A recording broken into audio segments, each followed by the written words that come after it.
எல்லாருக்குமே ஒரு தகப்பன் இருப்பாங்கல்ல.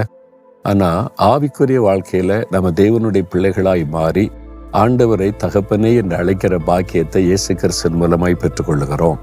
அப்போ அவர் தான் நமக்கு ஒரு ஆவிக்குரிய தகப்பன். நம்மை சிருஷ்டித்தவர் அவர் தான், நம்மை ரட்சித்தவர் அவர் தான், நம்மை பிள்ளைகள் என்கிற பாக்கியத்தை தந்தவர் அவர் தான்.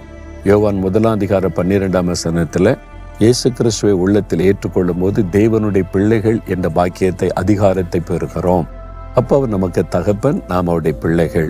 ஆண்டவருக்கு நமக்கும் உள்ள உறவு, தகப்பனுக்கு பிள்ளைகளுக்கும் உள்ள ஒரு உறவு, ஒரு இரக்கம் உள்ள ஒரு தகப்பன்.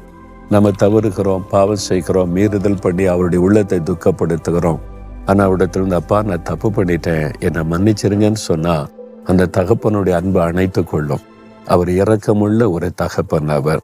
அதனால நம்ம தப்பு பண்ணின உடனே, நம்மளுக்குள்ள ஒரு பாவம் வந்த உடனே நமக்கு ஒரு தகப்பன் உண்டு, நம்மை கவனித்து கொண்டிருக்கிறார். அவருடைய உள்ளத்தை நம்ம துக்கப்படுத்தக்கூடாது என்று உடனே அவரிடத்துல போய் நான் தப்பு பண்ணிட்டேன், தவறிட்டேன்னு ஒப்பு கொடுத்தா உடனே அவர் மன்னித்து நம்மை அணைத்து கொள்ளுவார்.